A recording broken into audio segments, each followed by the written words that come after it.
Sa good side naman, guys, ito nakikita natin yung pag-success nyo, no? Yun yung uso ngayon, pag-success, sumasukses, di ba? So, makisabay tayo.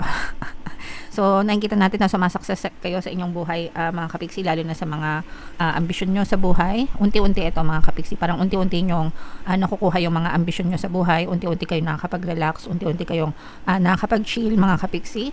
Maganda rin sa inyo. Maganda rin yung daloy ng kaperahan nyo, guys, no? The universe is giving you kung ano yung deserve nyo, guys, no?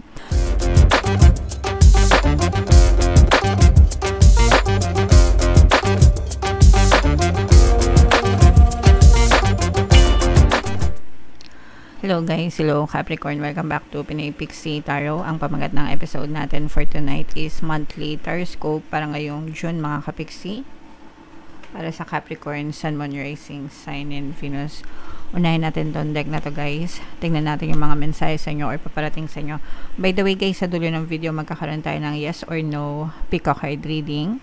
Pwede kayong magtanong ng isang tanong answerable by yes or no kung ano yung gusto nyong malaman for June. And titingnan natin sagot ng tarot sa inyo. So sa dulo ng video to, guys, kaya make sure na tapusin nyo yung video, mga kapiksi.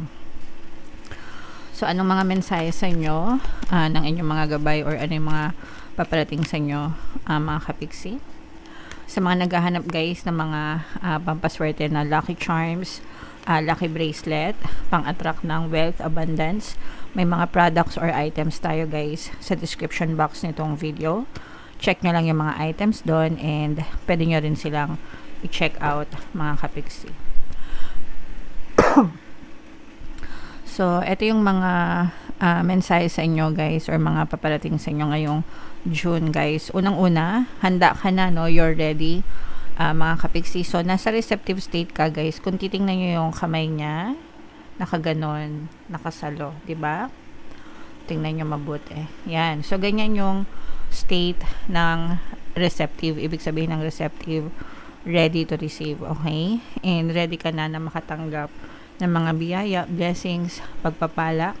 Ready ka na natanggapin yung mga bagay na pinagdadasal nyo, mga kapiksi. Paano ilalagay yung sarili sa receptive state, mga kapiksi? Sa pamamagitan ng gratitude or pagpapasalamat, guys, okay? The more na nilalagay nyo yung, the more na nagtithank you kayo, the more na nilalagay nyo yung sarili nyo sa receptive state, and the more na dadating sa inyo yung blessings, mga kapiksi. Alright, so yan yung first message para sa inyo, guys. We have trust. Matutulong kayong magtiwala, guys, no? Kumbaga, i-ready nyo yung sarili nyo and matuto kayong magtiwala kay universe, mga kapiksi. Trust the universe, trust the divine, trust the process, no? Palagi ko yung sinasabi, mga kapiksi. Dadating at dadating din yung mga hinihiling nyo, ibibigay at ibibigay din sa inyo yung mga pinagdadasal nyo, mga kapiksi. Okay? And then we have recovery, guys. Ito yung magandang mensahe na nakaka-recover na kayo, guys, nakakabawi na kayo sa kahit anong aspeto ng buhay nyo. Unang-una sa kalusugan, guys, no? Baka ibig sabihin baka nakakabawi na yung health nyo, yung kalusugan nyo. Kung meron kayong mga financial problems or kahit anong mga uri ng problema or pagsubok, guys, nalalampasan nyo na rin yan and makakabawi na kayo ngayong June, mga kapiksi. Okay, so kahit ano pa to, guys, syempre iba-iba naman kayo ng status, pero i-main nyo na to sa comment section. Mind recovery, mind pagbawi, yan. So i-main nyo na yan, guys, sa comment section. Okay, comment down below, Capricorn, if feeling nyo naka-resonate kayo dyan. Tingnan natin, guys, yung mga ganap sa inyo ngayong June. Shuffle ko to, mga kapiksi. Habang sinashuffle ko to, panoorin nyo muna yung video natin regarding sa ating paano mag-manifest ng abundance video course. Kapiksi, sawa ka na ba sa mga struggles at hirap sa buhay mo? Masipag ka ba at masikap sa buhay ngunit hindi ka pa rin umaasenso? Ilang beses ka na bang nag-attempt mag-negosyo at mag-invest pero palagi ka pa rin nalulugi? Sa pagkakataon na ito ay maaaring may subconscious beliefs ka na nagiging balakid sa iyong pag-unlad at pagyaman. Introducing, paano mag-manifest ng abundance video course. Dito ay matututunan mong ma-overcome ang mga balakid mo para tuluyan ka ng umunlad, umasenso, sumagana, maging matagumpay, successful at maswerte sa iyong kabuhayan, pera, trabaho, negosyo, salapi at kaperahan ng bonggang-bongga. Dali, mag-send na ng email sa pinoypixietaro@gmail.com at simulan na ang iyong pagyaman ngayon. Alright, sa lahat ng gusto mag-avail ng course guys, naka-flash sa screen nyo. Una, meron tayong paano mag-manifest ng abundance video course. Meron din tayong paano mawala ang third party at magkaroon ng harmonious na relationship. And meron din tayong paano pabalikin si ex, revise breakup. So, sa mga interesado guys, mag-send lang kayo ng email sa pinoypixietaro@gmail.com. So, Capricorn guys, kayo ay na-represent ng King of Pens sa ating spread. Latag natin yung spread nyo mga kapiksi. And kagaya nga ng sinabi ko guys, sa mga naghahanap ng pampaswerte na Lucky Charms bracelet, crystals, pang-attract ng abundance, swerte, wealth, kaperahan, may mga items or products tayo sa description box mga kapiksi.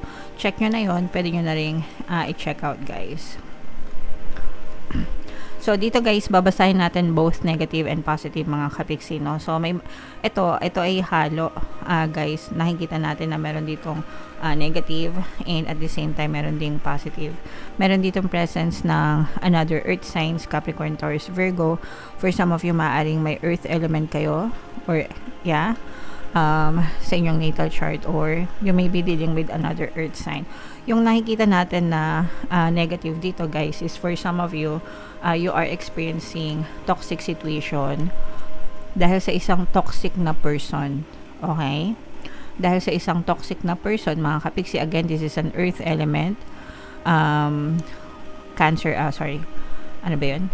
Earth, Capricorn, Taurus, Virgo. Pwedeng yun yung zodiac sign nila or may earth element sila sa kanilang sign. Pero itong person na to guys, nagpapahirap ito sa'yo mga kapiksi, and this person is causing you a lot of stress and a lot of heartaches as well. Sumasakit yung puso nyo, sumasakit yung ulo nyo, sumasakit yung damdamin nyo dahil sa person na to.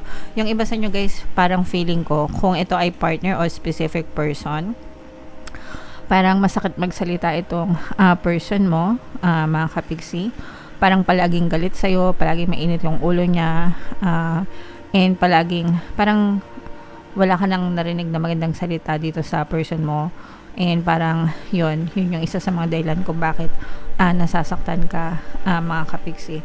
Although, hindi ko naman nakikita na naghihiwalay kayo or maghihiwalay kayo nitong person na to, pero the way na itrato ka niya, mga kapiksi, parang masakit sa damdamin mo. And kung hindi naman ito specific person, pwede rin ito sa trabaho, mga kapiksi, kung saan pinagmamalupitan kayo, o kaya mga kamag-anak, no? Kamag-anak, kapamilya na very toxic sa inyo guys. So, yun yung nakikita natin na toxic energy nyo, mga kapiksi. Comment down below if feeling nyo naka-resonate kayo dyan. Pero you have to understand na it's not about you, mga kapiksi, no? Walang mali sa'yo. Nagkataon lang na you are dealing with such and such person, mga kapiksi.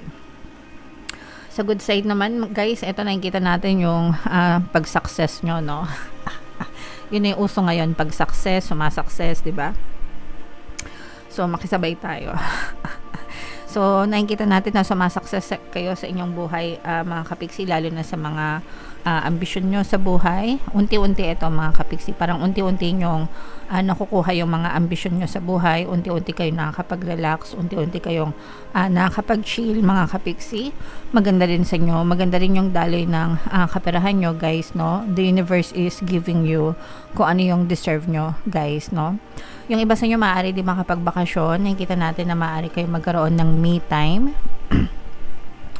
or bakasyon. Yung iba sa inyo guys, parang feeling ko solo vacation lang, no? Yung mga solo traveler dyan, comment down below, o kaya baka meron kang kasama na mga isa or dalawang tao, ganyan. Pero parang maliit lang yung kasama nyo, mga kapiksi, kung hindi man solo travel kayo guys.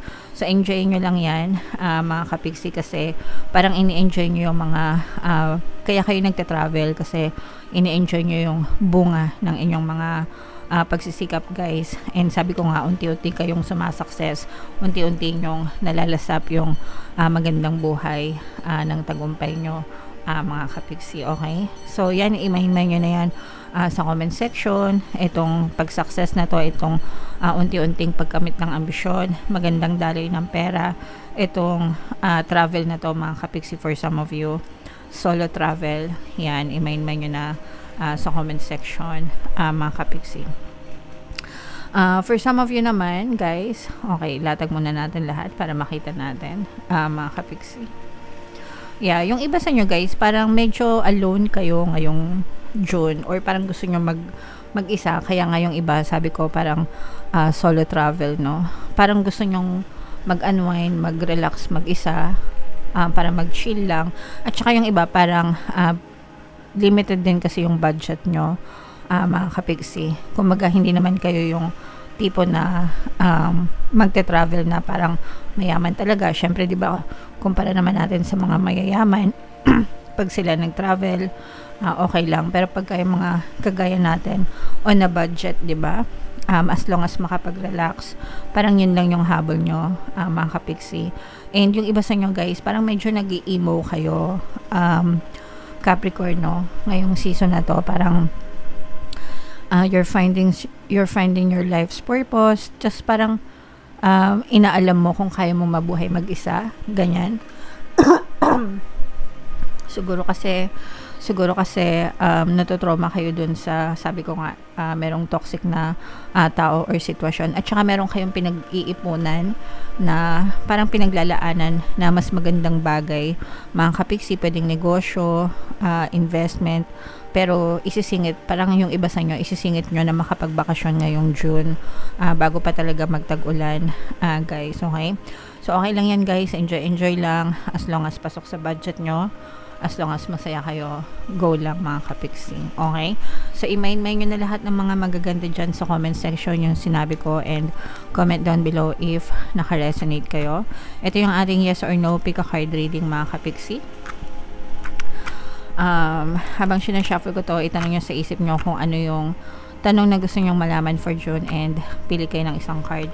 Sa lahat ng kapiksi na gustong matuto mag-manifest, pwede kayo mag-join sa ating membership program sa ating channel. I-click nyo lang yung join button sa baba ng video na to, o kaya dito lalagay natin sa taas mga kapiksi. Kapag member na kayo, magkaka-access kayo sa mga exclusive videos regarding manifestation. Magaganda yung mga videos doon guys. So eto na, huminga ng malalim mga kapiksi, tapos itanong nyo sa isip nyo kung ano yung gusto nyong malaman for June, and then pili kayo ng isang card. Ito yung card 1, card 2, card 3. Kung card 1 ang napili nyo guys, ang sagot sa tanong nyo ay yes. Kung card 2 naman, ito ay no mga kapiksi. And kung card 3 naman, ito ay yes guys, okay? Alright. So comment down below if naka-resonate kayo guys for more tarot readings. Ito yung playlist nyo. Ito naman yung ating success stories ng paano mag-manifest ng abundance video course. Click here to subscribe guys. Ito yung ating mga pampaswerte subliminals. Thank you for liking, sharing, and subscribing. See you next time. I love you all mga kapiksi. Have a nice day. Bye-bye.